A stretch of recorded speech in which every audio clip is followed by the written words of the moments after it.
Lok Sabha speaker ಆಗಿ ಓಂ ಬಿರ್ಲಾ ಅವರು ಮರು ಆಯ್ಕೆಯಾಗಿದ್ದಾರೆ. ಧ್ವನಿ ಮತದಾನದ ಮೂಲಕ ಓಂ ಬಿರ್ಲಾ ಅವರ ಆಯ್ಕೆಯಾಗಿದೆ. ಇಲ್ಲಿವರೆಗೂ ಕೂಡ ವಿರೋಧ ಪಕ್ಷಗಳಿಂದ ಒಂದಷ್ಟು ವಿರೋಧ ಇತ್ತು, ಓಂ ಬಿರ್ಲಾ ಅವರ ಆಯ್ಕೆ ಬೇಡ ಅಂತ.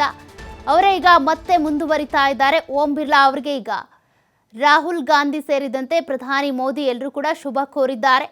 ರಾಹುಲ್ ಗಾಂಧಿ ವಿಪಕ್ಷ ನಾಯಕನಾಗಿ ಆಯ್ಕೆಯಾಗಿದ್ದಾರೆ. ಪ್ರಧಾನಿ ಮೋದಿ ಅವರು ಕೂಡ ಈಗ ಓಂ ಬಿರ್ಲಾ ಅವರಿಗೆ ಶುಭಾಶಯಗಳನ್ನು ಕೋರಿದ್ದಾರೆ. ಎರಡನೇ ಬಾರಿಗೆ ಸ್ಪೀಕರ್ ಆಗಿ ಮತ್ತೆ ಆಯ್ಕೆಯಾಗಿರುವಂತಹ ಓಂ ಬಿರ್ಲಾ ಅವರಿಗೆ ಎಲ್ಲರೂ ಕೂಡ ಶುಭಾಶಯ ಕೋರಿದ್ದಾರೆ. ಪ್ರಧಾನಿ ಮೋದಿ ಹಾಗೂ ವಿಪಕ್ಷ ನಾಯಕ ರಾಹುಲ್ ಗಾಂಧಿ ಇಬ್ಬರು ಕೂಡ ಶುಭಾಶಯಗಳನ್ನು ಕೋರಿದ್ದಾರೆ. इस पद पर विराजमान होना बहुत बड़ा दायित्व आपको मिला है और आपका 5 वर्ष का अनुभव और आपके साथ हम लोगों का 5 साल का अनुभव, हम सबका विश्वास है कि आप आने वाले 5 साल हम सबका मार्गदर्शन भी करेंगे और देश की आशा अपेक्षाएं पूर्ण करने के लिए ये सदन अपना दायित्व निभाने में आपकी बहुत बड़ी भूमिका रहेगी. आदरणीय अध्यक्ष जी, हमारे शास्त्रों में कहा गया है कि विनम्र और व्यवहार कुशल व्यक्ति सफल सहज रूप से होता है और आपको तो उसके साथ साथ एक मीठी मीठी मुस्कान भी मिली हुई है. आपके चेहरे को ये मीठी मीठी मुस्कान पूरे सदन को भी प्रसन्न रखती है. मुझे विश्वास है आप हर कदम पर नए प्रतिमान, नए कीर्तिमान गढ़ते आए हैं. 18वीं लोकसभा में स्पीकर का कार्यभार दूसरी बार संभालना ये अपने आप में एक बड़ा नया रिकॉर्ड बनते हम देख रहे हैं. श्री बलराम जाखड़ जी वो पहले ऐसे अध्यक्ष थे जिन्होंने 5 साल कार्यकाल पूरा करके फिर दोबारा उनको स्पीकर बनने का अवसर मिला था. उसके बाद आप हैं जिन्हें 5 साल पूर्ण करने के बाद दोबारा इस पद पर आसीन होने का अवसर मिला. गत 20 साल का एक ऐसा कालखंड रहा है कि ज़्यादातर स्पीकर या तो उसके बाद चुनाव नहीं लड़े हैं या तो जीत करके नहीं आए हैं. आप समझ सकते हैं कि स्पीकर का काम कितना कठिन है कि उसके लिए दोबारा जीतना मुश्किल हो जाता है, लेकिन आप जीत करके आए हैं. इसके लिए एक नया इतिहास आपने गढ़ा. आदरणीय अध्यक्ष जी, इस सदन में ज़्यादातर हमारे सभी माननीय सांसद आपसे परिचित हैं, आपके जीवन से भी परिचित है. और पिछली बार मैंने इस सदन में आपके संबंध में काफ़ी कुछ बातें रखी भी थी और मैं आज उसको दोहराना नहीं चाहता हूँ, लेकिन मैं एक सांसद के रूप में और हम सभी सांसद के रूप में आप जिस प्रकार से एक सांसद के नाते काम करते हैं ये भी जानने योग्य है और बहुत कुछ सीखने योग्य है. मुझे विश्वास है कि आपकी कार्यशैली एज ए सांसद भी हमारे जो फर्स्ट टाइमर सांसद हैं, हमारे युवा सांसद हैं, उनको जरूर प्रेरणा देगी. आपने अपने कार्यक्षेत्र में, संसदीय क्षेत्र में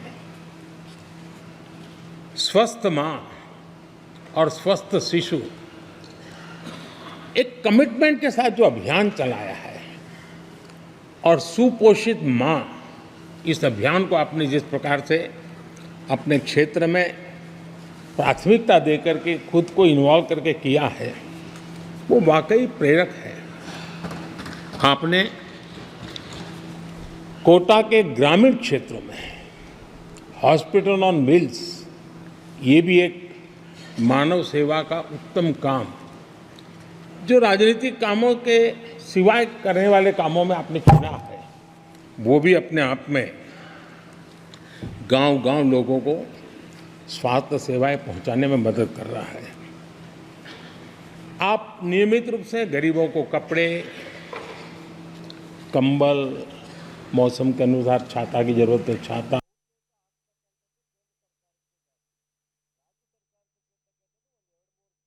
विराजमान हो रहे हैं। सुविधाएं समाज के आखिरी तबके के जो लोग हैं उनको खोज करके पहुंचाते हैं। खेलों में प्रोत्साहन देना आपके क्षेत्र के युवकों में, ये आपने एक प्राथमिकता के रूप से काम उठाया है। आपके पिछले कार्यकाल में 17वीं लोकसभा में मैं कहता हूं कि संसदीय इतिहास का वो स्वर्णिम कालखंड रहा है। आपकी अध्यक्षता में संसद में जो ऐतिहासिक निर्णय हुए हैं, आपकी अध्यक्षता में सदन के माध्यम से जो सुधार हुए हैं, ये अपने आप में एक सदन की भी और आपकी भी विरासत है। और भविष्य में 70वीं लोकसभा के संबंध में जब विश्लेषण होंगे, उसके विषय में लिखा जाएगा, तो भारत के भविष्य को नई दिशा देने में आपकी अध्यक्षता वाली 70वीं लोकसभा की बहुत बड़ी भूमिका रही है। आदरणीय अध्यक्ष जी, 17वीं लोकसभा में नारी शक्ति वंदन अधिनियम 2023, जम्मू कश्मीर पुनर्गठन विधेयक, भारतीय न्याय संहिता, भारतीय साक्ष्य बिल, भारतीय नागरिक सुरक्षा संहिता, सामाजिक सुरक्षा संहिता, digital personal data protection bill, मुस्लिम महिला विवाह अधिकार संरक्षण विधेयक, transgender persons protection of rights bill, consumer protection bill, direct tax विवाद से विश्वास विधेयक, सामाजिक, आर्थिक और राष्ट्रीय महत्व के ऐसे कितने ही महत्वपूर्ण ऐतिहासिक कानून 17वीं लोकसभा में आपकी अध्यक्षता के अंदर इस सदन ने पारित किए हैं और देश के लिए एक मजबूत नींव बनाई है। जो कार्य आजादी के 70 साल में नहीं हुए, आपकी अध्यक्षता में इस सदन ने इसको करके दिखाया। आदरणीय अध्यक्ष जी, लोकतंत्र की लंबी यात्रा में कई पड़ाव आते हैं। कुछ अवसर ऐसे होते हैं जब हमें कीर्तिमान स्थापित करने का सौभाग्य मिलता है। 17वीं लोकसभा में उपलब्धियां, मुझे पूरा विश्वास है देश आज भी और भविष्य में उसका गौरव करेगा। आज देश अपनी आकांक्षाओं की पूर्ति के लिए भारत को आधुनिक बनाने की दिशा में जब हर तरह से प्रयास हो रहे हैं, मैं मानता हूं कि ये नया संसद भवन भी अमृतकाल के भविष्य को लिखने का काम करेगा और वो भी आपकी अध्यक्षता में। नए संसद भवन में हम सबका प्रवेश आपकी ही अध्यक्षता में हुआ और आपने संसदीय कार्यप्रणाली को प्रभावी और जिम्मेदार बनाने का कई महत्वपूर्ण फैसले लिए हैं और इसलिए लोकतंत्र को मजबूती देने में मदद मिली है।